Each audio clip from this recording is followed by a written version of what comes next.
Hello my lovely friends and welcome to my channel Hemant SCRT। अगर आपने अभी तक चैनल को सब्सक्राइब नहीं किया है then do subscribe the channel and press the bell icon for regular notifications. चलो तो प्यारे बच्चों, आज हम स्टार्ट करते हैं अपना नया chapter, that is goodwill, nature and valuation. चलो जी, तो सबसे पहले तो हमें क्या देखना है इसमें, नेचर एंड वैल्यूएशन पे तो हम आएंगे बाद में। पहले सुनते हैं एक कहानी बढ़िया वाली।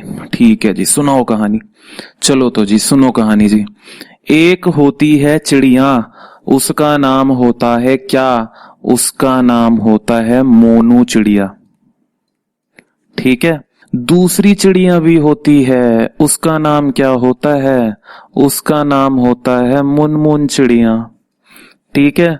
तो दो चिड़ियाएं आ गई जी यहाँ पे, एक आ गई मोनू चिड़िया, एक आ गई मुनमुन चिड़िया। अब मोनू चिड़िया मुनमुन चिड़िया से पूछती है कि यार तू एक बात बता, तू जहां भी जाती है, जिस घर में भी जाती है, लोग तेरे को इतना सारा दाना देते हैं, भरपेट खाना देते हैं, पानी देते हैं, लेकिन जब मैं जाती हूँ तो मेरे को कोई कुछ देता ही नहीं है यार, ऐसे कैसे? ये तो बड़ी डिस्क्रिमिनेशन हो रही है, मेरे साथ तो भेदभाव हो रहा है, मैं तो केस कर दूंगी उन लोगों पे।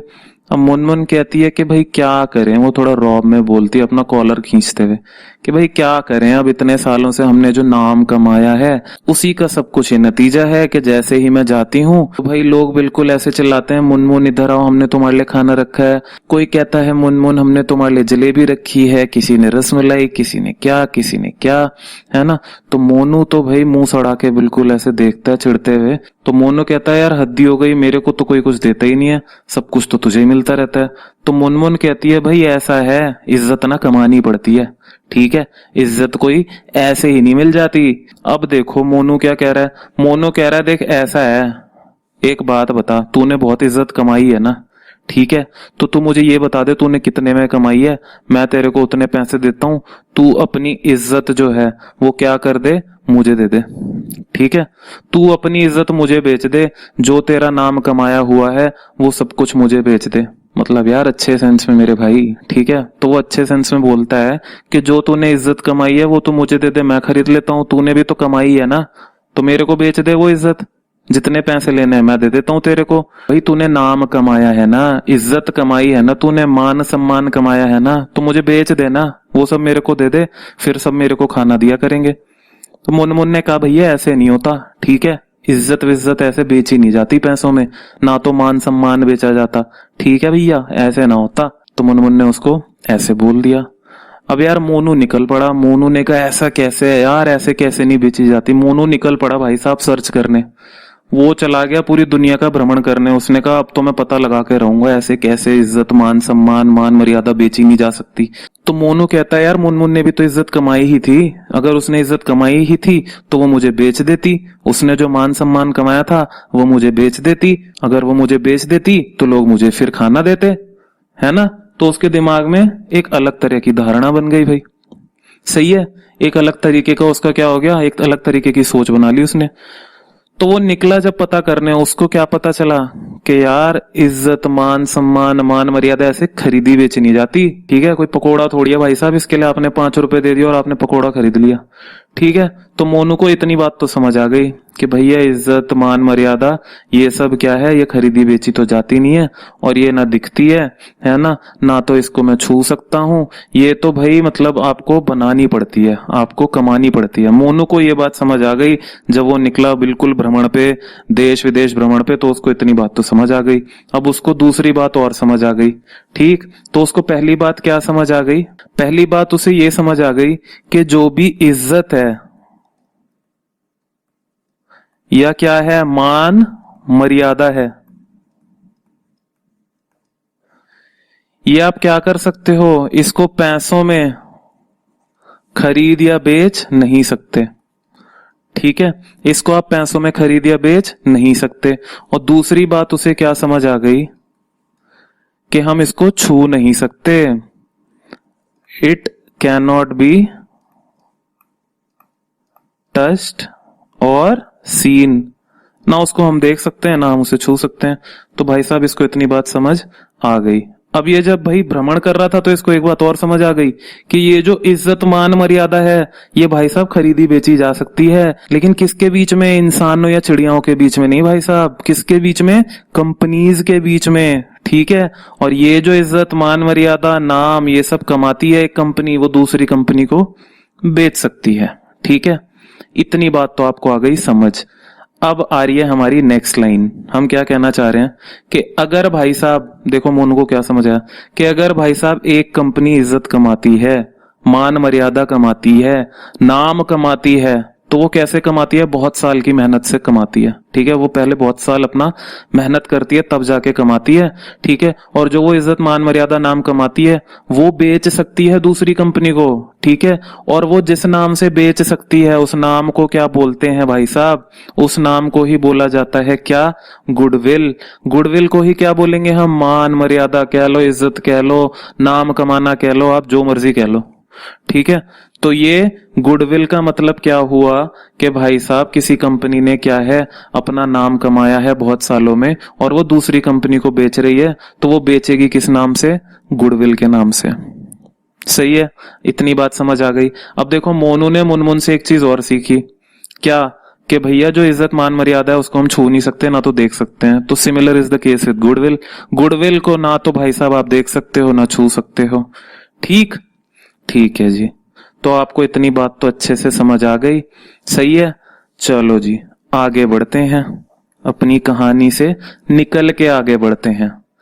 अब देखो जी एक बात और आपको क्या देखनी है, क्योंकि गुडविल एक कंपनी अपनी बनाती है, नाम कमाती है, मान मर्यादा कमाती है, दैट्स वाई वो उसकी क्या हो गई? वो उसकी हो गई एसेट हो गई भाई साहब। ठीक है, गुडविल क्या हो गई? एसेट हो गई कंपनी की। हुई कि नहीं हुई? बिल्कुल हो गई। चलो अब देख लेते हैं एक बार पहले एसेट की क्लासिफिकेशन के एसेट कितने टाइप का हो सकता है। ठीक है, एसेट कितने टाइप का हो सकता है जी? फर्स्ट हो सकता है एक तो टेंजिबल और दूसरा हो सकता है इंटेंजिबल। सही है, टेंजिबल का मतलब क्या है जी? टेंजिबल का मतलब है जिनकी होती है फिजिकल एग्जिस्टेंस, यानी जिनको हम देख सकते हैं अपने आंखों से। ठीक है, they can be seen and touched. आप इनको देख भी सकते हो, आप इनको छू भी सकते हो, यानी आप इनको छू के महसूस कर सकते हो। ठीक है, किसको? टेंजिबल एसेट्स को। और ये जो टेंजिबल एसेट्स हैं इनके एग्जाम्पल क्या क्या हैं? लैंड हो गया, बिल्डिंग हो गया, प्लांट एंड मशीनरी हो गया। ठीक है, तो इन सब चीजों को हम देख भी सकते हैं, छू भी सकते हैं, खरीद भी सकते हैं, बेच भी सकते हैं। हम इनकी वैल्यू एसेस कर सकते हैं कि भाई साहब ये इतने का होगा, ये इतने का होगा, है ना? क्यों कर सकते हैं? क्योंकि हम इन्हें देख सकते हैं। ठीक है, तो एसेट एक कैटेगरी हो गई एसेट की टेंजिबल। अब देखते हैं इंटेंजिबल क्या हुआ भाई साहब? टेंजिबल को ऑपोजिट हो जाएगा इंटेंजिबल। इंटेंजिबल का मतलब क्या हो गया?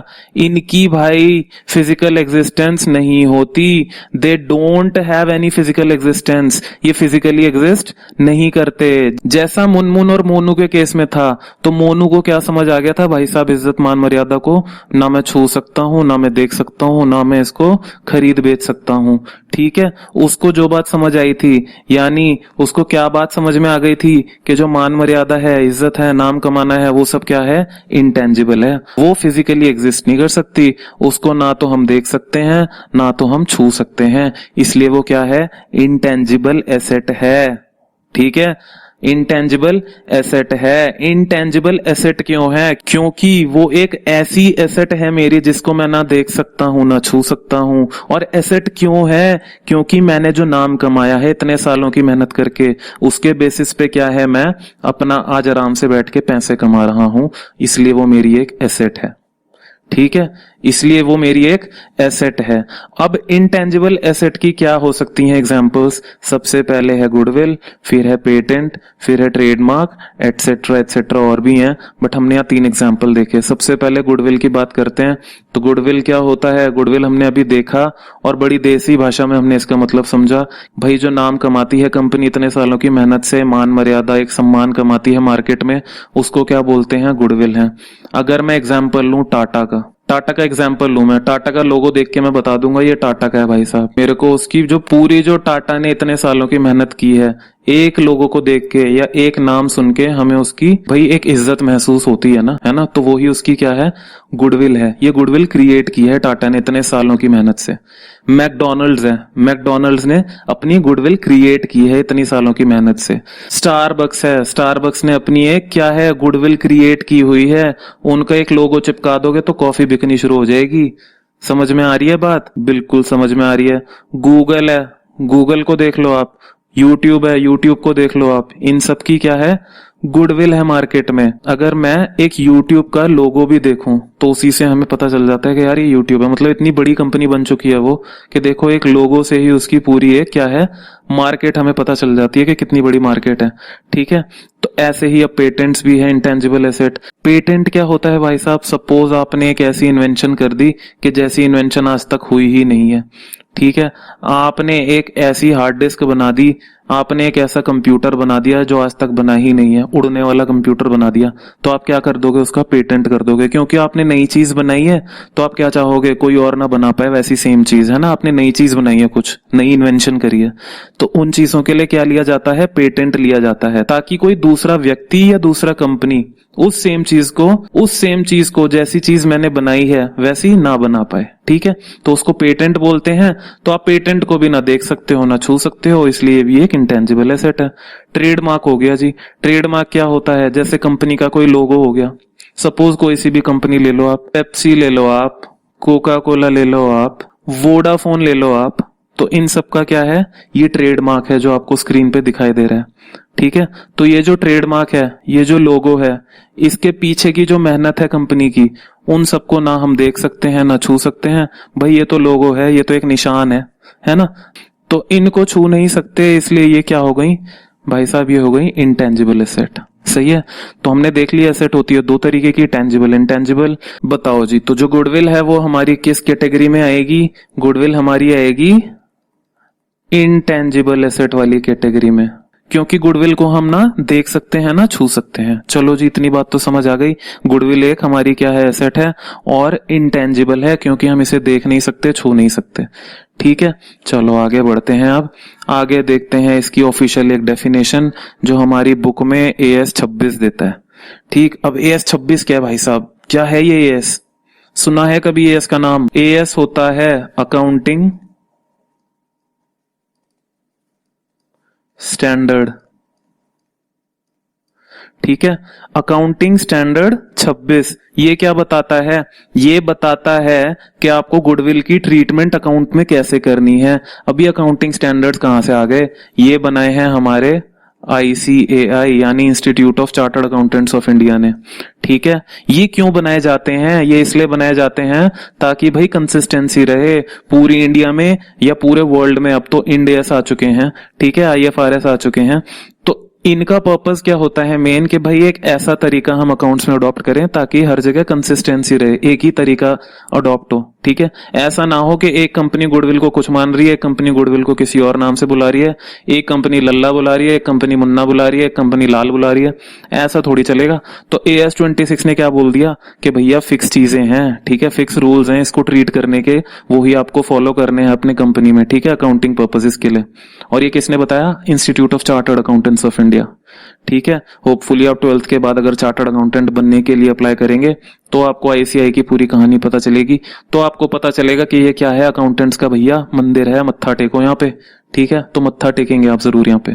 ठीक है, तो चलो गुडविल की एक डेफिनेशन देख लेते हैं जो AS 26 ने बताई है। कह रहा है कि ये बहुत ही वैल्यूएबल इंटेंजिबल एसेट है। वैल्यूएबल मतलब क्या, कीमती। इंटेंजिबल मतलब क्या, ना हम इसे देख सकते हैं ना छू सकते हैं, एसेट है। एक ऐसी ना छूने वाली ना देखने वाली एसेट है जो बहुत कीमती है, क्या, कंपनी के लिए। ठीक है, कंपनी के पॉइंट ऑफ व्यू से। ठीक है जी, समझ में आ गई बात? बिल्कुल जी, समझ में आ गई बात। नेक्स्ट देखिए, places an organisation at an advantageous position over others. कह रहा है कि एक ऑर्गेनाइजेशन को दूसरे ऑर्गेनाइजेशन से क्या रखता है, ये एडवांटेजियस पोजीशन में रखता है। मुनमुन और मोनू चिड़िया, मुनमुन को सब खाना देते थे, मोनू को कोई खाना ही नहीं देता था। तो गुडविल किसकी थी, मुनमुन की। अपनी गुडविल की वजह से वो किस पोजीशन में थी, एडवांटेजियस पोजीशन में थी। Similar is the case with companies. Companies क्या होती हैं, अगर मैं पेप्सी का कॉम्पिटिटर बन जाऊं तो पेप्सी का ऑलरेडी क्या है, मार्केट एस्टेब्लिश्ड है। मैकडोनल्ड्स का क्या है, मार्केट एस्टेब्लिश्ड है। They are at an advantageous position over me, है ना। तो वो ही एडवांटेजियस पोजीशन उनको कौन प्रोवाइड करता है, उनकी गुडविल प्रोवाइड करती है। उन्होंने जो नाम कमाया हुआ है मार्केट में वो प्रोवाइड करता है। उनका मान सम्मान मर्यादा जो मार्केट में ऑलरेडी एस्टेब्लिश्ड हो चुकी है वो उनको हेल्प करती है एक एडवांटेजियस पोजीशन में आने के लिए। ठीक है, तो उनके कॉम्पिटिटर से वो एक एडवांटेजियस पोजीशन में है। ठीक है, सेकंड पॉइंट समझ आ गया। थर्ड बताओ, due to which it is able to earn higher profits. Obviously यार, अगर एडवांटेजियस पोजीशन में हूं मैं अपने कॉम्पिटिटर्स के, तो मैं क्या करूंगा, मैं हायर प्रॉफिट्स तो कमाऊंगा ही कमाऊंगा। ठीक है यार, तो मतलब आपको इतनी बात तो समझ आ गई कि गुडविल क्या है, एक ऐसी चीज है जो ना दिखने वाली है, बहुत कीमती है, हमारे कॉम्पिटिटर से हमें आगे रखती है और हमें बहुत ज्यादा मदद करती है हायर प्रॉफिट्स कमाने के लिए। ठीक है, यहां पे आगे देखो क्या कह रहा है, without putting in any extra efforts. Without any extra efforts, जी आपको एक्स्ट्रा एफर्ट्स लगाने की जरूरत ही नहीं है। एफर्ट्स कौन लगाएगा, जो कॉम्पिटिटर होगा बेचारा, जो नया एंटर किया होगा मार्केट में वो लगाएगा, है ना। जिनकी मार्केट ऑलरेडी एस्टेब्लिश्ड हो चुकी है, जिन्होंने अपनी गुडविल ऑलरेडी एस्टेब्लिश कर ली, स्टारबक्स ने अपनी मार्केट ऑलरेडी एस्टेब्लिश कर ली है ना। तो वो क्यों एक्स्ट्रा एफर्ट लगाएगा, वो तो भाई जो अपना काम है उस पर फोकस करेगा। बाकी जो कॉम्पिटिटर न्यू एंट्रेंट आएगा मार्केट में उसे एक्स्ट्रा एफर्ट लगाना पड़ेगा, है ना। तो कह रहा है कि यहाँ पे आपको एक्स्ट्रा एफर्ट नहीं लगाने, तो यानी ये क्या है, एक अट्रैक्टिव फोर्स है। ये अपने आप ही कस्टमर्स को क्या करती है, खींचती है आपकी तरफ। अगर किसी शॉप में 10 बॉटल्स रखी हो, आप कौन सी सिलेक्ट करोगे, आप Coca Cola, Pepsi, Mirinda, Limca, ये सब चीजें ही सिलेक्ट करोगे, है ना। क्यों, क्योंकि इनकी ऑलरेडी मार्केट एस्टेब्लिश्ड है, इन लोगों ने ऑलरेडी अपनी गुडविल क्रिएट कर ली है मार्केट में। ठीक, नेक्स्ट पॉइंट क्या है, it is not a fictitious asset. Okay जी, तो फिक्टिशियस एसेट हुआ क्या, फिक्टिशियस एसेट का मतलब है ऐसा एसेट जो क्या है, फेक है। समझ में आई बात, जो एसेट है नहीं, हमें लगता है एसेट है।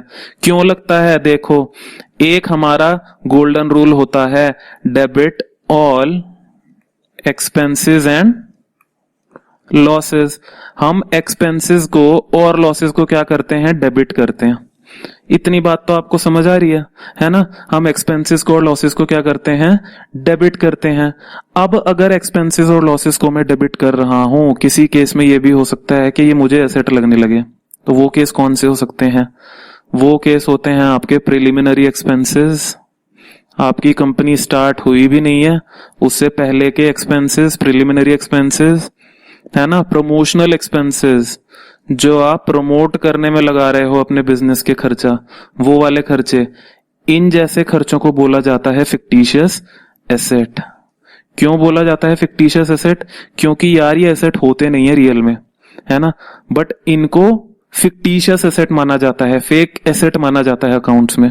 ठीक है, ये है तो इनकी ट्रू नेचर एक्सपेंस की है, खर्चे की है, नुकसान की है ना, बट इनको बोला जाता है that they are a form of fictitious asset in accounts. ठीक है, तो फिक्टिशियस एसेट का सिंपल सा मतलब है फेक एसेट्स। फेक एसेट्स जो होती हैं अकाउंटिंग में वो फिक्टिशियस होती हैं। ठीक है, और वो फेक एसेट्स कौन कौन सी हो सकती हैं, वो फिक्टिशियस एसेट्स कौन कौन सी हो सकती हैं, वो खर्चे या नुकसान जो एंट्री करते हैं हम अपनी बुक्स ऑफ अकाउंट्स में वो हो सकती हैं। जैसे प्रीलिमिनरी एक्सपेंस हो गए, प्रमोशनल एक्सपेंसेस हो गए, डिस्काउंट्स ऑन शेयर्स, बहुत सारी चीजें होती हैं। बट आप अभी सिर्फ ये 2 एग्जांपल रखिए दिमाग में कि प्रीलिमिनरी एक्सपेंस और प्रमोशनल एक्सपेंस फिक्टिशियस एसेट होती हैं। सही है जी। Last, it is a subjective concept. Subjective का मतलब क्या है कि पर्सन टू पर्सन चेंज होती है। अगर एक कंपनी है, ठीक है, एक बहुत बड़ी कंपनी है, सपोज यूट्यूब, वो कहती है मेरी गुडविल 5 लाख करोड़ की है। ठीक है, यूट्यूब कहती है भाई साहब जो मैंने नाम कमाया इतने सालों में सिर्फ उसी की कीमत 5 लाख करोड़ है। तो मैं थोड़ी ना मान सकता हूँ 5 लाख करोड़ है, मुझे थोड़ी ना दिख रहा है। अगर कोई घर दिखाओगे मेरे को तो मैं मान भी सकता हूँ, लेकिन जो चीज मुझे दिख ही नहीं रही उसको मैं कैसे यकीन कर लूं, है ना। तो ये पर्सन टू पर्सन वेरी करती है, इसलिए क्या है, एक सब्जेक्टिव कॉन्सेप्ट है। चलो जी, बढ़ते हैं आगे, देखते हैं कि क्या जरूरत है हमें गुडविल की। देखिए जी, गुडविल की जरूरत क्या है आपको? गुडविल की भाई साहब जरूरत है, क्यों नहीं है तो सही, लेकिन क्यों है जरा ये देख लेते हैं। गुडविल की भाई साहब हमें कहाँ कहाँ पे जरूरत होगी? कह रहा है गुडविल को वैल्यू करने के लिए आपको वहां पे जरूरत होगी जहां पे प्रॉफिट शेयरिंग रेशियो चेंज होगा, है ना। प्रॉफिट शेयरिंग रेशियो चेंज कब होगा? जब एक नया पार्टनर आएगा, या तो एग्जिस्टिंग पार्टनर रिटायर होगा, या एग्जिस्टिंग पार्टनर की डेथ हो जाएगी, है ना। तो प्रॉफिट शेयरिंग रेशियो चेंज होगा ऑटोमेटिकली, सही है। या जब हम क्या कर रहे हैं, हमने अपनी पार्टनरशिप फर्म को बेच दिया, it is being sold, but हम उसको सेल कर रहे हैं, ऐसे नहीं कि बंद वाली हालत में कर रहे हैं, in the shape of going concern, कि वो अभी बहुत सालों तक आपको बिजनेस देगा, उस फॉर्म में हम उसको सेल आउट कर रहे हैं। उस केस में भी हमें गुडविल की जरूरत होगी, है ना। क्योंकि मैंने ऑलरेडी अपना इतना नाम कमाया इतने सालों में, तो मैं उसको बेचूंगा तो मैं गुडविल के नाम से भी कुछ पैसा चार्ज करूंगा, सही है। तो जब हम उसको सेल आउट करेंगे तो भी हमें गुडविल निकालनी पड़ेगी। लास्ट क्या पॉइंट है? लास्ट कह रहा है कि जब हम पार्टनरशिप फर्म को क्या करते हैं, कन्वर्ट करते हैं, किसमें? कंपनी में, ठीक है। जब हम उसको एक शेप देंगे कंपनी की, एक फॉर्म से दूसरी फॉर्म में वो जब जाएगा, तो भी आपको गुडविल को निकालने की बहुत जरूरत होगी। इसलिए जरूरी है कि आप गुडविल का मतलब समझें, गुडविल को कंप्यूट करने का तरीका समझें, सही है। तो इतनी बातें आपको समझ आ गई।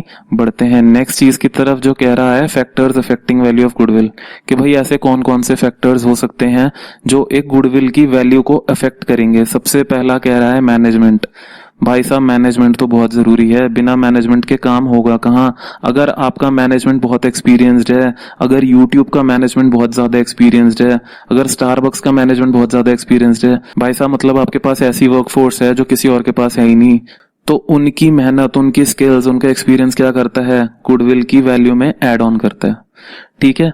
लोकेशन, भाई लोकेशन आपकी ऐसी बिल्कुल चकाचक, बिल्कुल मेट्रो स्टेशन के पास, सरोजनी नगर में बिल्कुल फर्स्ट शॉप आपकी है, तो लोकेशन तगड़ी है, तो यानी उतनी ज्यादा गुडविल होगी आपकी, है ना। क्योंकि लोग आपको वहां पे ज्यादा देख पाएंगे, आपकी वहां पे एडवर्टाइजमेंट ज्यादा हो पाएगी, आपकी ब्रांडिंग ज्यादा हो पाएगी, तो यहाँ पे क्या होगा, आप अपना कस्टमर बेस ज्यादा बना पाओगे। तो that means value of goodwill किससे भी इंपैक्ट होगी? लोकेशन से भी बहुत ज्यादा इंपैक्ट होगी। नेक्स्ट है जी क्वालिटी। क्वालिटी किस चीज की? जो आप चीजें बना रहे हो, जो आप काम कर रहे हो, उसकी क्वालिटी, है ना। कैरी मिन्नती है, कैरी मिन्नती अगर अपना नाम बेचेगा किसी को, कि भाई साहब मैं अपना नाम बेच रहा हूँ, अपना चैनल बेच रहा हूँ किसी को, सही है, तो वो ऑलरेडी अपनी एक मार्केट बना चुका है, ऑलरेडी सब्सक्राइबर बेस बना चुका है। अपना क्वालिटी कंटेंट जो वो क्रिएट कर रहा है ना, उसकी वजह से उसकी गुडविल की वैल्यू है। तो यानी उसकी गुडविल किससे भी इन्फ्लुएंस हो रही है? क्वालिटी ऑफ हिज वर्क, सही है। तो अगर दूसरा बंदा कैरी मिन्नती के चैनल को परचेज करता है तो उसकी वो गुडविल अलग से बाय करेगा, है ना। तो यानी कैरी मिन्नती के पास बिजनेस का पैसा तो जाएगा, बट गुडविल का वो अलग चार्ज करेगा जो उसने एक कस्टमर बेस बनाया, ठीक है। अब ये भाई दूसरे वाले बंदे को इंश्योर करना है कि वो क्वालिटी ऑफ वर्क मेंटेन रख पाए कि ना रख पाए, सही है। नेक्स्ट आता है नेचर ऑफ बिजनेस। आप किस तरीके का काम करते हो वो भी इंपैक्ट करता है आपकी value of goodwill. Performance of business, आपका बिजनेस कैसे परफॉर्म कर रहा है मार्केट में, बहुत तगड़ा परफॉर्म कर रहा है तो भाई उतनी ज्यादा आपकी गुडविल की कीमत होगी, सही है। कस्टमर सेटिस्फैक्शन, भाई आप अपने कस्टमर्स को कितना सेटिस्फाई रखते हो, आप आफ्टर सेल्स प्रोवाइड करवाते हो कि नहीं प्रोवाइड करवाते, आप अपने कस्टमर्स को जो क्वालिटी प्रोडक्ट दे रहे हो उसकी क्वालिटी ऐसी है कि लॉन्ग लास्टिंग है, वो सेटिस्फाइड हैं, आपकी सर्विसेज से सेटिस्फाइड हैं, ठीक है। तो इन सब चीजों से भी क्या होता है, वैल्यू ऑफ गुडविल पे इफेक्ट पड़ता है ना, वो घटती या बढ़ती है। अगर आपका कस्टमर सेटिस्फेक्शन पुअर है तो यानी आपकी गुडविल उतनी ही सस्ती होगी। अगर बहुत ज्यादा हाई लेवल का आपका कस्टमर सेटिस्फेक्शन है तो यानी वो उतनी ही ज्यादा होगी। आपको पता होगा WD की हार्ड डिस्क आती है, WD का आफ्टर सेल सर्विस इतना स्ट्रांग है कि उनका कस्टमर सेटिस्फेक्शन हम कह सकते हैं कि बहुत ज्यादा है। अगर मैं WD वेस्टर्न डिजिटल कंपनी को खरीदना चाहूं तो यानी क्या है, उसकी गुडविल मेरे को जो खरीदनी पड़ेगी वो बहुत ज्यादा कॉस्टली होगी, सही है। वर्कफोर्स सेटिस्फेक्शन, भाई आप अपनी लेबर को, अपने काम करने वाले लोगों को कितना सेटिस्फाई रखते हो, इससे भी ये पता चलता है कि आपके गुडविल की वर्थ क्या है। चलिए जी, तो हमने ये भी देख लिया कि भाई हमारी गुडविल को कौन कौन से फैक्टर्स अफेक्ट करते हैं। चलिए जी, तो आज का लास्ट टॉपिक देख लेते हैं, टाइप्स ऑफ गुडविल। तो यहाँ पे देखिए दो तरीके की गुडविल होती है, एक होती है परचेज्ड, एक होती है सेल्फ जनरेटेड। जो परचेज्ड होगी वो क्या होगी, मैंने खरीदी हुई होगी, और जो सेल्फ जनरेटेड होगी वो मैंने खुद अपना नाम बनाया होगा मार्केट में। अब सपोज करो यूट्यूब है, ठीक है, यूट्यूब का जो मालिक है उसने क्या करा है, इतने सालों की मेहनत से एक इतना बड़ा नाम कमाया है, तो वो क्या है, सेल्फ जनरेटेड गुडविल है उसकी, ठीक है। लेकिन वो गुडविल मैं खरीद लूं उसको मैं खरीद लूं यूट्यूब को पूरा, तो वो मेरी परचेज गुडविल है। ठीक है, मेरे लिए वो परचेज है क्योंकि मैंने उसे खरीद लिया। तो देखो, for which firm has paid some consideration, मैंने यूट्यूब को कुछ पैसा दिया है उसकी गुडविल खरीदने के लिए, तो मैंने उसकी गुडविल खरीद ली, इसलिए मैं इसके बदले कुछ ना कुछ कंसिडरेशन पे करूंगा परचेज गुडविल के लिए। वहीं पे जो सेल्फ जनरेटेड है, यहाँ पे no purchase consideration is involve, यहाँ पे कोई परचेज कंसिडरेशन नहीं होती। क्यों? क्योंकि गुडविल आपने खुद क्रिएट की हुई होती है। सही है। अब देखो, in case of purchase, purchase consideration is greater than asset minus liabilities. इसका मतलब क्या हुआ? जब मैंने एसेट्स में से लाइबिलिटीज को माइनस किया तो मेरा क्या बचता है? कैपिटल। अगर मैं इस कैपिटल को भी एक्सीड करते हुए कोई परचेज कंसिडरेशन दे रहा हूं तो वो मेरी गुडविल है। दैट मीन्स अगर मेरी कैपिटल है 1 करोड़ की और मैंने जो पैसे दिए हैं कंपनी को वो दिए हैं 5 करोड़, तो यानी डिफरेंस कितना है? 5 करोड़ माइनस 1 करोड़, 4 करोड़ क्या हो गई भाई साहब? गुडविल हो गई। सही है, तो 4 करोड़ इस केस में गुडविल हो गई। अब देख लेते हैं सेल्फ जनरेटेड की तरफ। क्योंकि हमने अभी देखा था कि सेल्फ जनरेटेड में कोई परचेज कंसिडरेशन नहीं होती, तो हमने बात क्या करी कि ये हमारे एफर्ट से बनाई जाती है। किस किस के एफर्ट्स? एम्प्लॉइज के, मैनेजमेंट के, है ना, जो सबके एफर्ट्स इन्वॉल्व होते हैं कंपनी को खड़ा करने में, उसके नाम को बनाने में मार्केट में, तो इन सबके एफर्ट से ये क्रिएट होती है। ठीक, कह रहा है इंटरनली जनरेटेड होती है over the number of years. ये क्या करती है? कंपनी खुद नाम अपना एक क्रिएट करती है मार्केट में, अपनी एक स्टैंडिंग क्रिएट करती है। ठीक है, अपनी जड़ें मजबूत करती है मार्केट में। कितने सालों में? बहुत सालों में। ठीक है, 10 सालों में, 50 सालों में। ऐसा नहीं होता 1 साल में आप बहुत बड़ा नाम क्रिएट कर लो। उसके लिए आपको बहुत खून पसीना बहाना पड़ता है, बहुत मेहनत करनी पड़ती है। अब जैसे भाई हमारा ऊपर एग्जाम्पल था चिड़ियाओं वाला, ठीक है, तो मुनमुन चिड़िया की तो बहुत रिस्पेक्ट थी, बहुत गुडविल थी उसकी, और जो मोनू चिड़िया थी उसकी रिस्पेक्ट इतनी नहीं थी। तो क्या करें? अब मोनू ने कहा था मैं तुझे पैसे दे देता हूँ और तू अपना नाम जो इज्जत कमाया वो सारा मुझे दे दे। अगर वो खरीद लेता तो वो परचेज गुडविल हो जाती, और जो मुनमुन चिड़िया की अपनी गुडविल है वो सेल्फ जनरेटेड गुडविल है। ठीक है, चलिए जी, तो आई होप आपको आज की क्लास समझ आई होगी और आपने एंजॉय किया होगा मुनमुन और मोनू चिड़िया की स्टोरी को। उसके थ्रू आपके काफी सारे कॉन्सेप्ट्स क्लियर हुए होंगे गुडविल के। चलो, तो नेक्स्ट क्लास में पढ़ेंगे methods of valuation of goodwill के, कौन कौन से मेथड्स होते हैं गुडविल को वैल्यू करने के। ठीक है, उसके वैल्यूएशन मेथड्स क्या क्या हैं वो सब देखेंगे नेक्स्ट क्लास में, नेक्स्ट वीडियो में। तो अपना ख्याल रखिए, अपने घर वालों का, पेरेंट्स का, भाई बहनों का, फ्रेंड्स का, अपना सबका ख्याल रखिए। अच्छे से पढ़िए, मेहनत करिए। ठीक है, अगर आपको वीडियो पसंद आई हो तो फटाफट से लाइक दे दीजिएगा, अपने फ्रेंड्स के साथ शेयर कर लीजिएगा और चैनल को सब्सक्राइब कर लीजिएगा। ठीक है जी, तो मिलते हैं नेक्स्ट वीडियो में, तब तक के लिए bye bye, take care friends.